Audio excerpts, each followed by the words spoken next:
So let me invite the next speaker, Dr. Naina Hyder, for her talk, To Move or Not to Move, Abnormal Ocular Motility Decoded.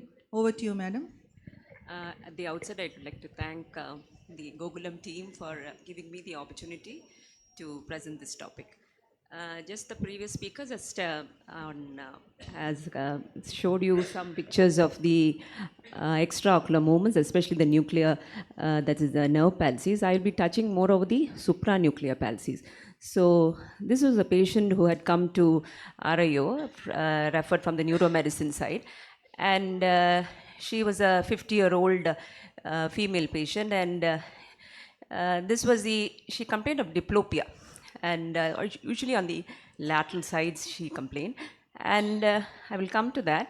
And so just to catch up for the PGs, the medial longitudinal fasciculus, it is a myelinated nerve tract connecting the third nerve nucleus and on the ipsilateral side in the midbrain with the PPRF, and the sixth nerve on the contralateral side in the pons. So we have an MLF which is connecting the midbrain and pons. It is located ventral to the aqueduct in the midbrain and it lies near the midline. So this is the most, I think, familiar picture we have seen in our anatomy books.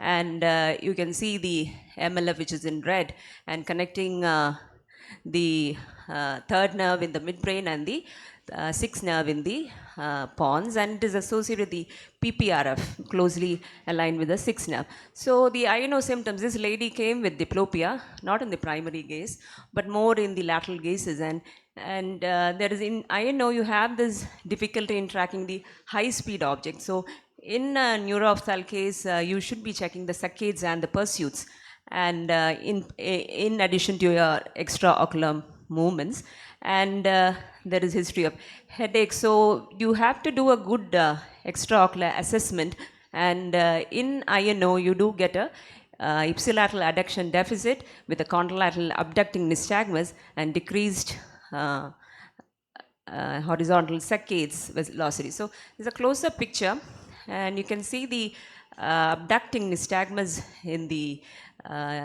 right side, and you can see a -1 little bit of abduction. Also, this is actually a bilateral INO. So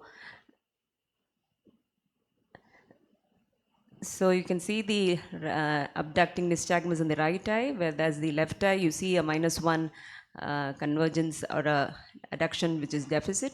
So this lady present with bilateral INO. So there's one condition known as INO plus. So to add on more to the confusion, you have a hypertropic skew deviation on the same side, and the abnormal OKN nystagmus pursuits. There is a vertical gaze evoked nystagmus on an up gaze, abnormal vestibulo-ocular. So in a INO, you might have these combinations, and you have a pseudo INO, which is there in myasthenia and in Guillain-Barré syndrome. And the convergence may be normal or absent. So we have an anterior INO that is in the region of the midbrain. There will be an absence of convergence, whereas in a posterior INO, which is more related to the pons, the normal convergence would be there. And you are more familiar with Webino, that is a bilateral INO, where you have a primary position exo and a bilateral adduction deficit with bilateral abduction nystagmus.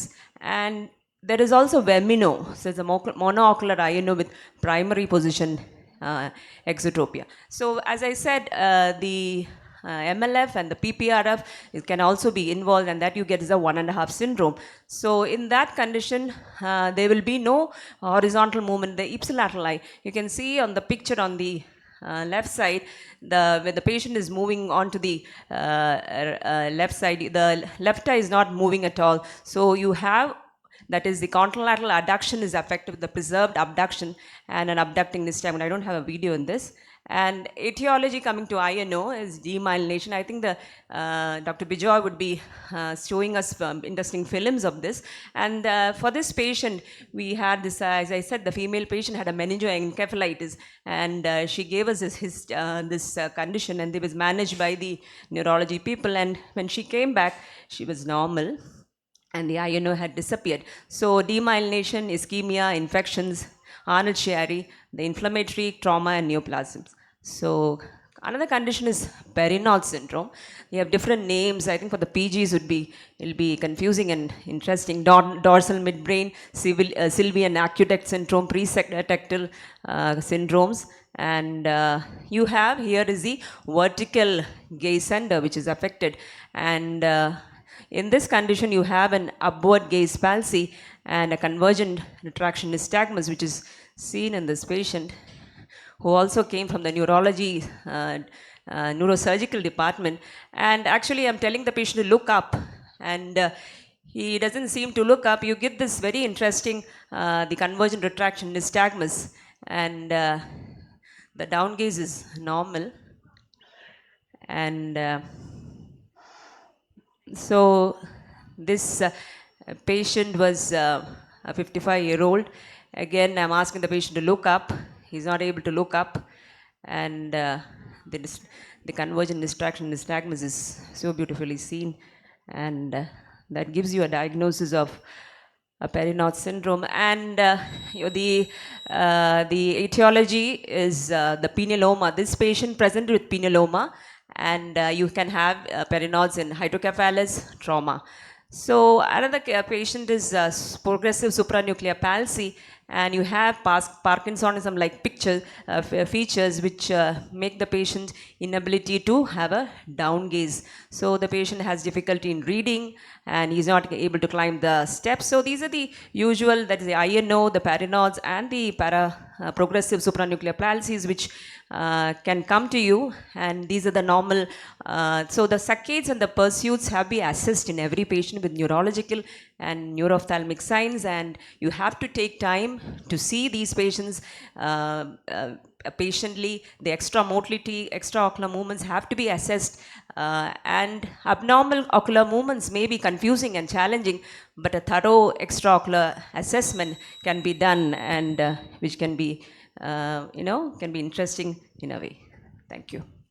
Thank you, Naina madam, for that wonderful talk. So you explained those complex topics with so much clarity.